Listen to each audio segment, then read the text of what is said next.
French baguette is one of the most popular brands. French baguette making machine is an essential machine. Prepare the dough first. Put the dough into the inlet. The ruler will rule the dough several times to form a baguette shape. The baguette surface is smooth. Dough weight ranges from 15 grams to 1,250 grams.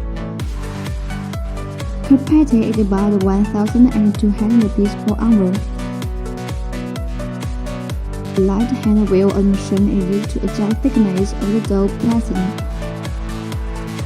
Adjust the range is 0 to 19 mm.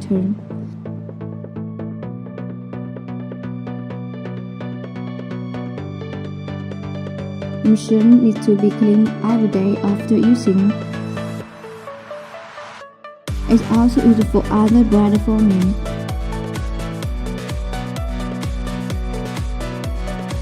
More information, please comment on the following website.